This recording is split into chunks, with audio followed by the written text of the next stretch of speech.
യുദ്ധം ലെബനാനും ഇസ്രായേലും തമ്മിൽ നേരിട്ടാകുന്നതിന്റെ ലക്ഷണങ്ങളാണ് ഇപ്പോൾ മിഡിൽ ഈസ്റ്റ് ഭാഗങ്ങളിൽ നിന്നെല്ലാം പുറത്തു വരുന്നത്.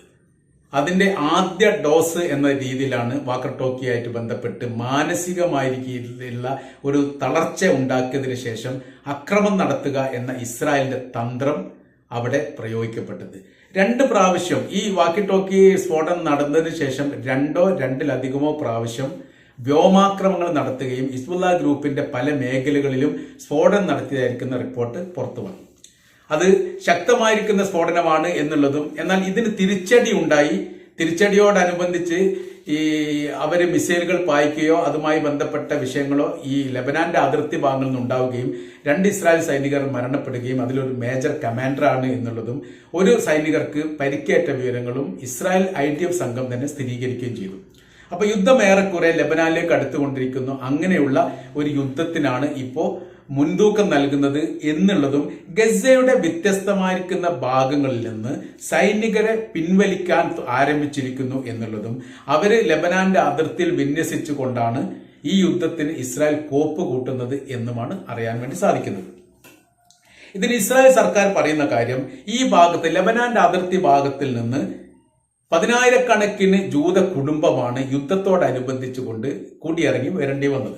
അതിർത്തിയിൽ യുദ്ധം നടക്കുന്ന സമയത്ത് സുരക്ഷിതമല്ല എന്ന രീതിയിലുള്ള വിവരങ്ങൾ ലഭ്യമായതിന്റെ അടിസ്ഥാനത്തിൽ അവിടുന്ന് ജൂത വിഭാഗം 10,000-കണക്കിന് എന്നും 100,000-ഓളം കുടുംബം എന്നൊക്കെ പറയുന്നുണ്ട്, കൃത്യവിവരങ്ങൾ അറിഞ്ഞിട്ടില്ലെങ്കിൽ പോലും. അപ്പൊ അത്രയും കുടുംബങ്ങൾ എന്ത് ചെയ്തു, ലെബനാന്റെ അതിർത്തിയിൽ നിന്ന് ഇസ്രായേലിന്റെ ഭാഗങ്ങളിലേക്ക് കുടിയേറി പാർക്കുന്നു. ആ കുടിയേറി പാർക്കുന്നവർക്ക് സുരക്ഷിതത്വം നൽകുക, അതുമായി ബന്ധപ്പെട്ട അവരുടെ ജീവിത രീതിയും നിലവാര അവസ്ഥകളൊക്കെ വലിയ രീതിയിലെ ദയനീയ അവസ്ഥയിലേക്ക് മാറിയിരിക്കുന്നു. അവരെ അവരുടെ ദേശത്തേക്ക് തന്നെ കുടിയിരുത്തുക എന്നുള്ളത് തീർച്ചയായിട്ടും ഇസ്രായേൽ സർക്കാരിന്റെ അനിവാര്യമായിരിക്കുന്ന കാര്യമാണ്. തങ്ങൾ അതാണ് ചെയ്യുന്നത് എന്നാണ് ഇസ്രായേൽ സർക്കാർ പറയുന്നത്. അപ്പോ അതിനോടനുബന്ധിച്ച് ഈ ഹിസ്ബുള്ള ഗ്രൂപ്പിന്റെ വിഭാഗങ്ങൾ പറയുന്ന കാര്യം, ആ പിരിഞ്ഞു പോയിരിക്കുന്ന കുടുംബ വിഭാഗത്തിന് അവിടെ തന്നെ രണ്ടാമത് വിന്യസിക്കുക എന്നുള്ളത് തങ്ങൾ അനുവദിക്കാത്ത കാര്യമാണ്. ഈ ഫലസ്തീനുമായിട്ട് ബന്ധപ്പെട്ട് ഫലസ്തീൻ രാജ്യം സ്വതന്ത്രമാവാതെ അവർക്ക് ജീവിത സൗകര്യങ്ങൾ ഇല്ലാത്ത ഒരു സാഹചര്യം വരുന്നിടത്തോളം കാലം ഇവർക്കും തങ്ങൾ സൗകര്യങ്ങൾ ഏർപ്പെടുത്തുകയില്ല, അല്ലെങ്കിൽ അവർക്ക് അവിടേക്ക് തിരിച്ചു വരാൻ വേണ്ടി തങ്ങൾ വിലങ്ങ് തടിയായി നിൽക്കും എന്നുള്ളതാണ്. അപ്പൊ അതാണ് ഈ യുദ്ധത്തിന്റെ പ്രധാനമായിരിക്കുന്ന കാര്യം. ഇസ്രായേലിനെ സംബന്ധിച്ചിടത്തോളം അവർക്ക് ഇത് അനിവാര്യമായിരിക്കുന്ന കാര്യം എന്ന് അവർ പറയാൻ കാരണം, ബന്ദികളുമായി ബന്ധപ്പെട്ട വിഷയങ്ങൾ വളരെ രൂക്ഷമായ രീതിയിൽ ഇസ്രായേലിന്റെ അകത്ത് നടക്കുമ്പോൾ ഈ അഭയാർത്ഥികളെ പോലെ നിൽക്കുന്ന ഇത്രയും വലിയൊരു കുടുംബ വിഭാഗം അവിടെ വീണ്ടും വിഷയമുണ്ടാക്കിയാൽ അതിനെ പ്രതിരോധിക്കാൻ വേണ്ടി ഇസ്രായേലിന് സാധിക്കാത്ത ഒരു സ്ഥിതി വിശേഷം വരും. ആഭ്യന്തരപരമായ രീതിയിൽ വിഷയങ്ങൾ ഉണ്ടാവുക എന്ന് പറഞ്ഞാൽ യുദ്ധമുഖത്ത് വല്ലാതെ സാരമായിട്ട് അത് ബാധിക്കും എന്നതിനാൽ അവരെ തിരിച്ചു കൊണ്ടുവരിക എന്നുള്ളത് ഇസ്രായേൽ സർക്കാരിന്റെ അഭിമാനമായിരിക്കുന്ന വിഷയമാണ്. നിലവിലെ സാഹചര്യത്തിൽ ഹിസ്ബുള്ള ഗ്രൂപ്പിന്റെ മേഖല ഇങ്ങനെ ആക്രമിച്ചുകൊണ്ടിരിക്കുന്ന സമയത്ത് ഇസ്രായേലിനെതിരെ ഹിസ്ബുള്ള ഗ്രൂപ്പിന്റെ ഒരു പ്രതിനിധി പറഞ്ഞ വളരെ വിവാദമായിരിക്കുന്ന ഒരു വിഷയങ്ങൾ ഇപ്പോൾ നിലനിൽക്കുന്നു.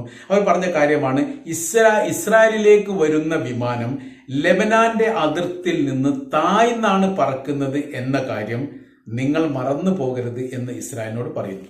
അങ്ങനെ വരുന്ന സമയത്ത് വിമാനവുമായിട്ട് ബന്ധപ്പെട്ട വലിയൊരു പ്രതിസന്ധി ഉണ്ടാവുന്നു. വിമാനത്തിന് വെടിവെപ്പോ അങ്ങനത്തെ കാര്യങ്ങളോ ഉണ്ടായാൽ അത് വലിയ ആഗോള തലത്തിൽ തന്നെ അത് ബാധിക്കും. ഇതിനിടയിൽ തന്നെ അന്താരാഷ്ട്ര മേഖലയിലുള്ള വിമാനങ്ങളൊക്കെ ഇസ്രായേലിലേക്കുള്ള സർവീസുകൾ റദ്ദ് ചെയ്തിരുന്നു. അതൊക്കെ ചരിത്രത്തിൽ ആദ്യമായിട്ടാണ്. ബംഗൂരിയൻ എയർപോർട്ട് ഇസ്രായേൽ സർക്കാർ തന്നെ അടിച്ചുപൂട്ടിയിരുന്നു, അതും ചരിത്രത്തിൽ ആദ്യമായിട്ടാണ്. അതിന്റെ കാര്യം ഇറാനുമായിട്ട് ബന്ധപ്പെട്ട വിഷയങ്ങൾ, യുദ്ധം നാളെ തുടങ്ങും, അങ്ങനത്തെ ഒരു ഘട്ടം ഉണ്ടായിരുന്നു. ഹമാസിന്റെ നേതാവ് കൊല ചെയ്യപ്പെട്ടതോടനുബന്ധിച്ച് വലിയ രീതിയിലുള്ള പ്രതിസന്ധി ഉണ്ടായതോടനുബന്ധിച്ചാണ് ഈ കാര്യങ്ങളൊക്കെ ഇപ്പൊ നടക്കുന്നത്. അപ്പോ ഇവിടെ ലെബനാനും ഇസ്രായേലും എന്ന് പറഞ്ഞാൽ അതിർത്തി പങ്കിടുന്ന രാജ്യങ്ങൾ എന്ന നിലക്ക് ആ ഭാഗത്തിലേക്ക് പ്രവേശിക്കുമ്പോൾ വലിയ രീതിയിലുള്ള അക്രമ സാധ്യതകളൊക്കെ ഇതിനോടനുബന്ധിച്ച് ഉണ്ടാവാൻ സാധ്യതയുണ്ട്. അമേരിക്ക ഈ വിഷയവുമായിട്ട് ബന്ധപ്പെട്ട് പ്രതികരിച്ചത് ഇസ്രായേലിന് അനുകൂലമായിട്ട് തന്നെയാണ്. എല്ലാ കാലത്തും ഇസ്രായേലിന് അനുകൂലമായിട്ടാണ് പ്രതികരിച്ചത്. ഒന്നും കൂടി കടന്നുകൊണ്ട് പറഞ്ഞിട്ടുണ്ട്, ഇറാന്റെയും അവരെ പിന്തുണക്കുന്ന മലേഷ്യ വിഭാഗത്തിന്റെയും ആക്രമണത്തിൽ നിന്ന് ഇസ്രായേൽ എന്ന് പറയുന്ന രാജ്യത്തെ സംരക്ഷിക്കുക എന്നുള്ളത് തങ്ങളുടെ ബാധ്യതയാണ്, തങ്ങൾ ആ ബാധ്യത നിർവഹിക്കും എന്ന തരത്തിലാണ്. അപ്പൊ യുദ്ധം കഠിനമാകുന്നു എന്നുള്ള തരത്തിലേക്ക് തന്നെയാണ് കാര്യങ്ങൾ ഇപ്പോൾ പോയിക്കൊണ്ടിരിക്കുന്നത്. ഇസ്രായേലിന്റെ അതിരുകളുമായി ബന്ധപ്പെട്ട ഭാഗങ്ങളിലൊക്കെ വലിയ സുരക്ഷിതത്വം നൽകാൻ വേണ്ടി ശ്രമിച്ചുകൊണ്ടിരിക്കുകയാണ്. അതുമായി ജോർദാനുമായിട്ട് ബന്ധപ്പെട്ട വിഷയത്തിലും ഇപ്പോൾ വലിയ രീതിയിലുള്ള അഭിപ്രായ ഭിന്നം നിലനിൽക്കുന്നു. ജോർദാൻ ഏറെക്കുറെ ഇസ്രായേലുമായിട്ട് അനുകൂലിക്കുന്ന രാജ്യമാണെങ്കിൽ പോലും വാക്കി ടോക്കിയുമായിട്ട് ബന്ധപ്പെട്ട പേജറുമായിട്ട് ബന്ധപ്പെട്ട സ്ഫോടനത്തോടനുബന്ധിച്ച് അവർ ചെയ്തത് 100% തെറ്റാണ് എന്ന് പറയുമ്പോൾ ഇസ്രായേലിന്റെ നിലപാടിനെ എതിരെ പരസ്യമായി പ്രതികരിക്കുന്ന രീതിയിലേക്ക് ഏറ്റവും കൂടുതൽ ഇസ്രായേലിന്റെ അതിർത്തി പങ്കിടുന്ന രാജ്യമായിരിക്കുന്ന ജോർദാൻ മാറിയിരിക്കുന്നു എന്നുള്ളതാണ്. ഇതിനോടനുബന്ധിച്ച് തന്നെ സിറിയയിലെ ഇറാന്റെ കോൺസുലേറ്റ് ആക്രമിച്ചതുമായി ബന്ധപ്പെട്ട് ഇറാൻ ഇസ്രായേലിനെ ആക്രമിച്ചപ്പോൾ അതിനെ പ്രതിരോധിച്ചത് ജോർദാന്റെ അതിർത്തിയിൽ നിന്ന് അമേരിക്കൻ സൈനികരാണ് എന്ന് പറഞ്ഞതിനോടനുബന്ധിച്ച് ഇറാൻ പറഞ്ഞൊരു കാര്യമുണ്ട്. തങ്ങളുടെ രാജ്യത്തിന് എതിരെ ആരാണോ പ്രതിരോധം ഉണ്ടാക്കുന്നത് അവർ തങ്ങളുടെ ശത്രുവായിട്ട് കാണുകയും അവർക്കെതിരെ തങ്ങൾ യുദ്ധം പ്രഖ്യാപിക്കുകയും ചെയ്യും എന്ന കാര്യം പറഞ്ഞിരുന്നു. അപ്പൊ യുദ്ധത്തോടനുബന്ധിച്ച് ജോർദാൻ എന്ന് പറയുന്ന പ്രദേശങ്ങളൊക്കെ വളരെ നിർണായകമാണ്. ജോർദാൻ ആണെങ്കിലും ഈജിപ്ത് ആണെങ്കിലും സിറിയ ആണെങ്കിലും അതിർത്തി പങ്കിടുന്ന പ്രദേശങ്ങൾ വളരെ നിർണായകമാണ്.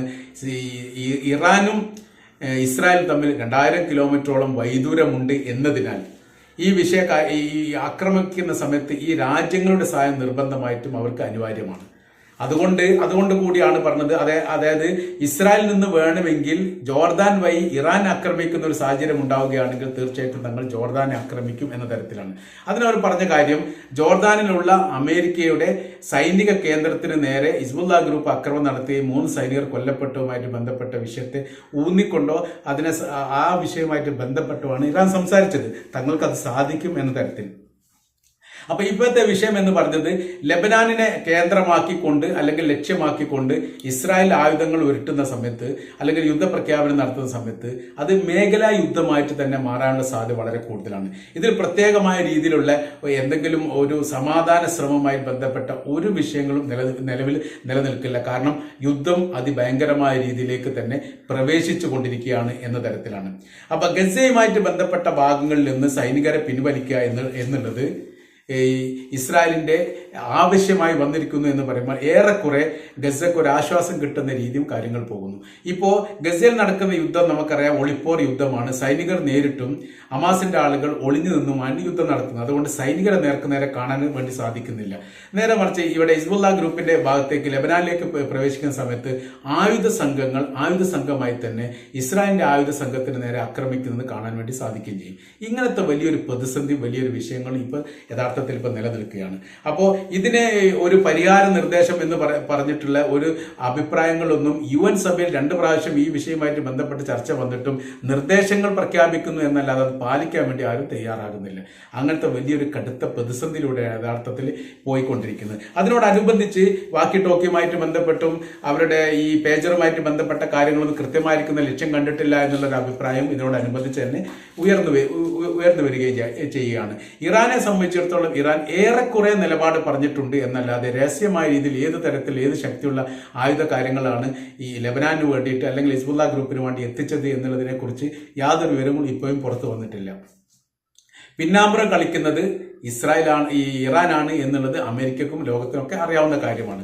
പക്ഷെ അവരിപ്പോഴും മനസ്സിലാക്കുന്ന ഒരു കാര്യം, ഇത്രയും ശക്തിയുള്ള ഒരു രാജ്യത്തെ ഇങ്ങനെ പ്രതിരോധത്തിലാക്കാൻ മാത്രം എന്തൊക്കെ ആയുധ ശേഖരമാണ് ഈ വിഭാഗത്തിന്റെ കൈവശത്തിലുള്ളത് എന്നതിനെ കുറിച്ച് കൃത്യമായിരിക്കുന്ന ഒരു മറുപടി പറയാനോ അതല്ലെങ്കിൽ അങ്ങനെയാണ് എന്നുള്ള ഒരു അഭിപ്രായങ്ങൾ ലോകത്തോട് പറയാനോ അമേരിക്കയ്ക്ക് ഇപ്പോഴും സാധിച്ചിട്ടില്ല.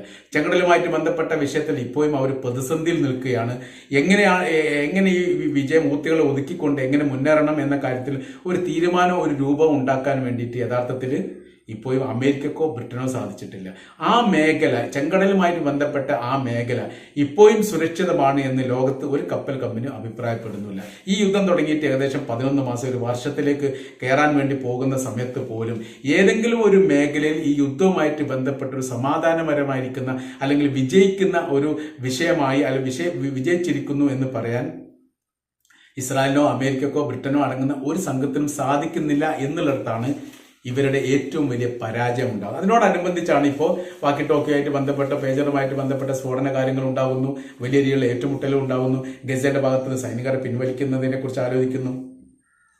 ഈ തരത്തിലാണ് കാര്യങ്ങൾ പോയിക്കൊണ്ടിരിക്കുന്നത്. ഏതായിരുന്നാലും ലെബനാനുമായി നേരിട്ട് ഇസ്രായേൽ യുദ്ധത്തിൽ ഏർപ്പെടുന്ന സമയത്ത് അതിന്റെ പ്രത്യാഘാതം എത്രത്തോളം കനത്തതാണ് എന്ന് ലോകത്തിലെ ഒരു രാഷ്ട്രീയ നിരീക്ഷകർക്കും പറയാൻ സാധിക്കാത്ത വിധം അത് സങ്കീർണമായി പോയിക്കൊണ്ടിരിക്കുകയാണ് എന്നുള്ളതാണ് ഇതിന്റെ യാഥാർത്ഥ്യം.